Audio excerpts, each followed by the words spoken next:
Welcome to this video seminar all about Margaret Atwood's novel The Handmaid's Tale. This video is aimed mainly at students that are studying the novel as part of the political and social protest writing module as part of their A-level. But the novel, at least in the UK, is studied on a variety of different courses and specifications. So you might also find this video useful regardless of the module itself. I'm going to be talking about characterisation, settings, symbolism, and also talking about the political backdrop which acted as a catalyst for the creation of this novel.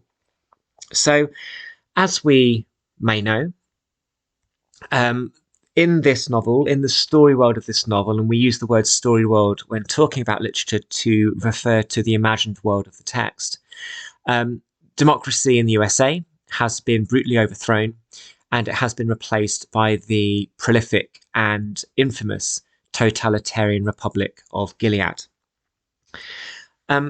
Margaret Atwood has done many interviews in recent years, and The Handmaid's Tale always comes up because I think it has become her most popular novel that she has written, and she's quite a prolific writer actually across prose, drama, short stories, essays and novels. But the result of the 2016 American election has been responsible for people looking at this novel in a different way, as if it has some kind of prophetic relevance. People are looking at this novel and saying, oh my goodness, it's actually becoming real. And certainly some of the what could be called regressive policies of republicanism in the USA in recent years, such as Roe versus Wade, has meant women often protest about these kind of things wearing the handmaids' uniforms because people know what they stand for. So the frame of this novel changed in 2016, which coincidentally coincided with the first series of the recent Hulu drama being released. So this novel has really taken off in recent years. People are looking at it in a different way. Shockingly, Atwood, when she was writing this novel, made clear that she was not going to put anything in it that was untrue. So everything in this novel, humans have actually done to each other somewhere in the world. And of course, before we had the internet in the 80s, when this novel was being written, you had newspapers and books. And one of the things that Atwood has said in the research of this novel is that she used to cut out lots of newspaper clippings and try and figure out a way to use the news stories that she found as she was creating this dystopian world of this novel. So shockingly, everything has happened before. The novel as well is inspired in part from the 1980s election of Ronald Reagan, who was also seen in the same way as Trump, I suppose, as a bit of a strongman, who basically said that straight talking is the way to rule. And in at that time, there was a subsequent pushback against some of the ideals and freedoms that had been established in the 1970s, for example, from second wave feminism. And America was beginning to reject that progress and return to a more puritanical and religious form of fundamentalism. In a sense, for example, women had received numerous new rights and freedoms in the 70s, and in the following decade, they were being pushed back, and people were saying, we want to take these freedoms back off women, for example, and put them back into the home. And so there was always going to be this pushback between a so-called progressive society and one that wants to return to how it was before. You're always going to get this conflict between forward-looking and wanting to go backwards. The question then that we ask is that if you have given people a taste of having more rights, and if you have given them a taste of more freedoms, what are you going to do in order to take them away? What are you going to do if they rebel and actually protest and say, no, we don't want to have our rights taken away from us? What is going to be the fallout? What is going to be the conflict? How are you going to take those rights back off people once they've had a taste of a sense of more progression. The analogy that Margaret Atwood has used in the past is, if you let the butterflies out of a box and they're flickering and flying around the room, how are you going to get them back in the box? And of course, you're going to have some degree of conflict. They're not going to go often easily. The novel is also an example of what's called speculative fiction, which is slightly different to sci-fi. Science fiction, you're talking perhaps about spaceships and aliens. But in speculative fiction, what Atwood is doing, as does 1984, as does Fahrenheit 451 by Ray Bradbury, it's a depiction of a possible future. In other words, the future we have now, the future we have in time will depend on who we vote for now. And therefore, we have to make sure that we never take peace and stability for granted. In other words, the way that we're living our lives now might not be the way we're living our lives in 10 years' time, because you never quite know what a new regime is going to bring for its people. So we have to make sure that we're careful that we vote for the right people. Another good term to use in the description of the society that this novel describes is a theocratic dystopia. Society and its people have been impacted on, some mostly negatively, because of the blurring of religion and government. And I think it's a very dangerous thing when politicians say that they are following God's will with the laws that they pass, because what they're doing is they're using religion as a way to legitimize all kinds of laws which might actually be very regressive and could be seen as full of prejudice and discrimination. So it's very dangerous, I think, to always mix religion and government. In this novel, women are used as a political tool to bring about the desires of the government. They are reduced to walking wombs. And it's always interesting that far-right regimes, such as the Gilead and others in actual real history, have always seemed to take a kind of a morbid fascination with women's reproductive rights. And we're seeing that again in the USA in recent years. The women, of course, the handmaids, all wear these red cloaks with what are called white wings, these kind of headdresses, these almost hats, which look like kind of like a mailbox, really. The reason they have to wear them is it establishes them as handmaids in this society where everybody has a political role or a social role. But if you wear that kind of hat, it actually obscures your vision. And it means that you can do nothing except look forward rather than side to side. So the visual red cloak of the handmaids has also been likened to blood and kind of reproductive significance. In the novel, in terms of structure, there are a number of night chapters scattered through the novel, and this allows Offred's imagination to wander and also her to have the freedom to imagine. And it also shows us that there is a strong contrast between past and present throughout this novel. In other words, what was before and what there is now. Something else to say is that the setting of the Red Centre is, I would say, a twisted depiction of an educational establishment where the women are radicalised by the aunts into becoming handmaids. It's where they learn, I suppose, the rules. It's where they learn about their role in society. And events such as the persecution also invite handmaids and others to participate in a warped sense of public justice.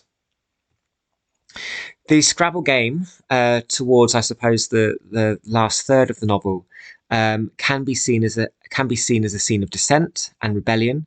They're not supposed to be engaging in this game, and it also shows the power of language, because obviously reading and writing has been banned in this regressive society, at least for women. It also shows, of course, the subplot or this developing dynamic between the commander and Offred, which should not be taking place. As perhaps made clear already, women's freedom and identities are eroded in this novel. Their names are changed to become the possession of a male. So all the handmaids begin with the prefix of, followed by the name of the commander. So of Fred in Offred's case. They are sacked from their jobs, and one of the quickest ways to make people dependent is to take away their means of earning money, because money is power and money can be independence and freedom. And if you take away someone's earning power, it means that they have to rely on somebody else for spending, and that takes away a lot of their own power and freedom. They also, of course, cannot speak openly. The wall, which we are introduced to fairly early on in the novel, is a symbol of the way Gilead punishes those who do not conform to its ideals or perhaps show some form of resistance. It's not just women that could end up on that wall. It can also be homosexuals. It can be medical professionals who have carried out abortions, even before the Gilead came into power. So these crimes have also been seen as retrospective.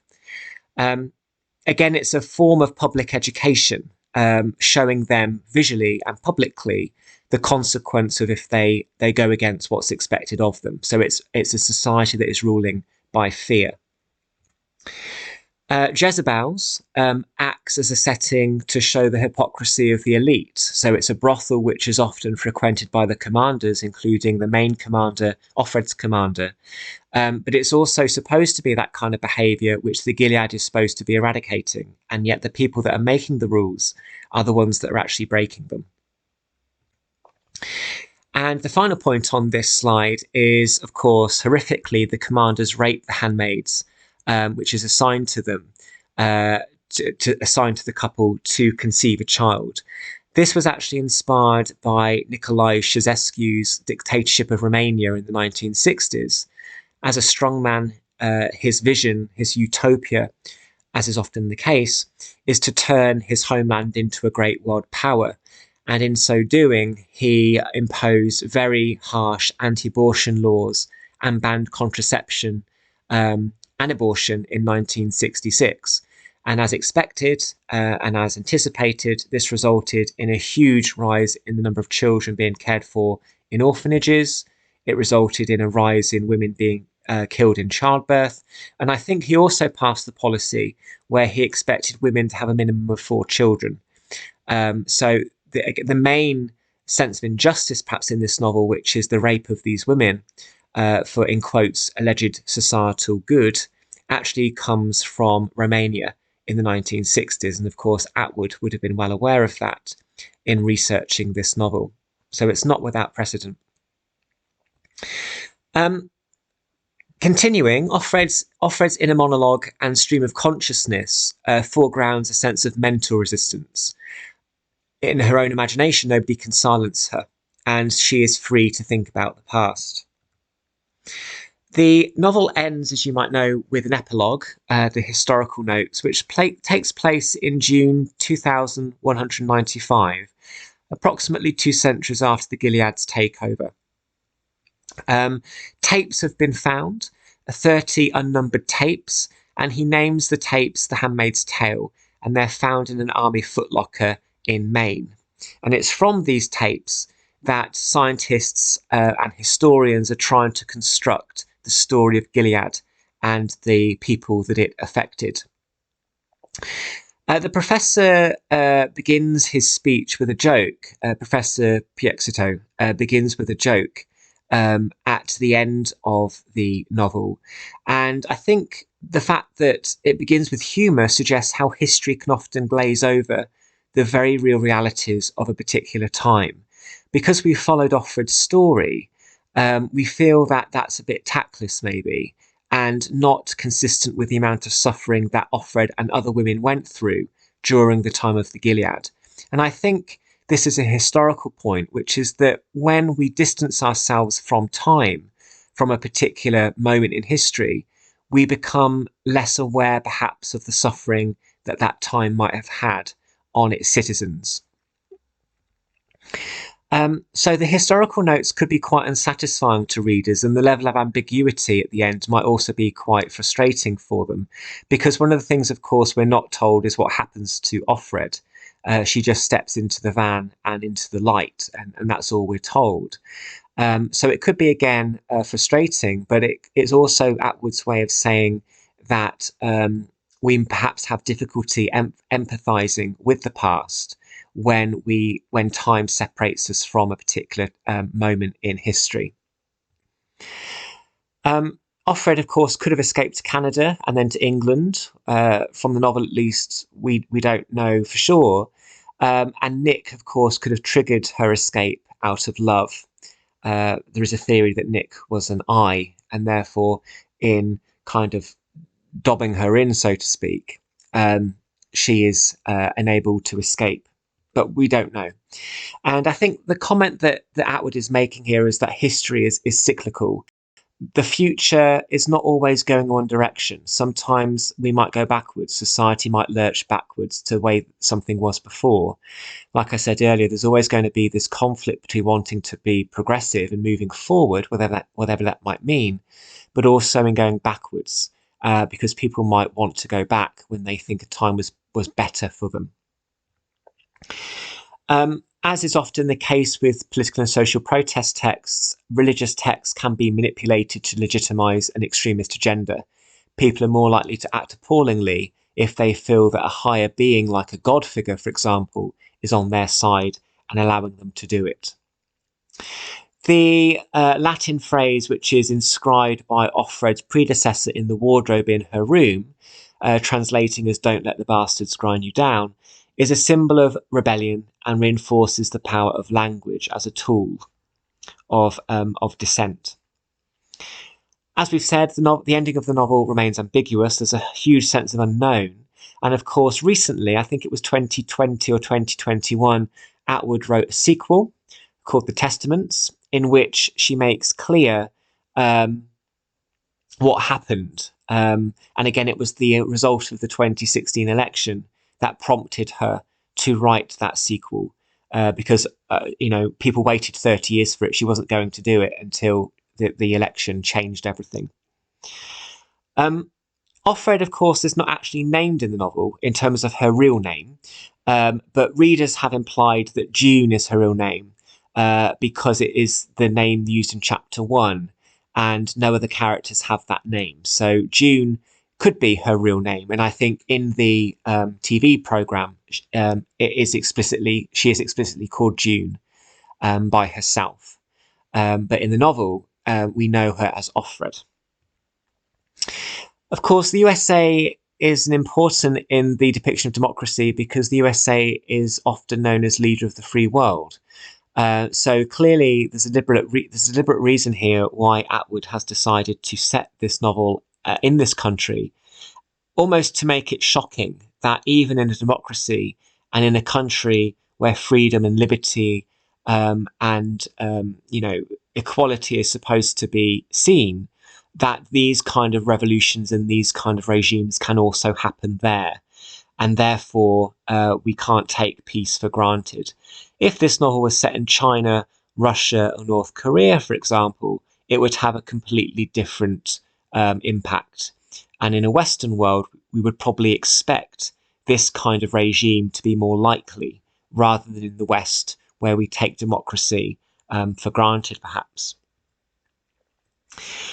In this novel, religion is used to weaponize and punish in a punitive sense, rather than to act as a comfort to people. So religion in this novel is not confined to the personal realm. It is used as a tool of fear, but also a tool of political intent.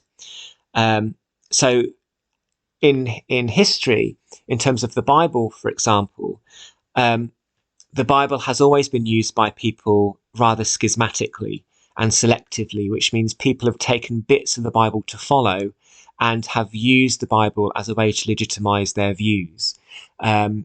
People will rarely, for example, quote from the whole Bible. They will use particular sections of it, and they will feel legitimate in their views because they feel that the Bible or other religious text is allowing them to have those views. And of course, there's a lot of war that has happened in the world because of differences in religion. And therefore, the question is, religion has been made to into a weapon, which has therefore become a tool of harm and a tool of a lot of injustice and suffering. There's an uncomfortable scene between the Doctor and Offred, and there's that conflict in the novel between the tantalising appeal of rule breaking, because really the more rules there are, the more likely people are going to want to break them, but also the role of sex as a violating force. And obviously in this novel, sex is used as a form of control. It's also used as a form of violence, and also a key part of the Gilead's policy is to use sex as a violating force. As I said earlier, the different colour costume shows a society where everyone is assigned a role, so you know who they are just looking at their clothes. But again, it shows us that in a more regulated society, in a more dogmatic society, people are more likely to rebel. No matter what the rules are, there will always be people prepared to break those rules. And we have examples in this novel, as mentioned there. Of course, the thing that I think of and I mention to students is we have known for decades that sometimes schools will want to ban junk food because of the high sugar and high salt.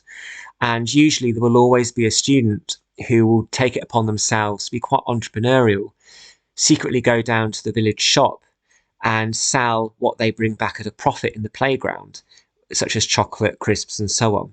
That's obviously a less serious example, but usually whenever you make a rule or a series of rules, there are going to be people that break them, and often break them in secret in order to make sure that they do what they like.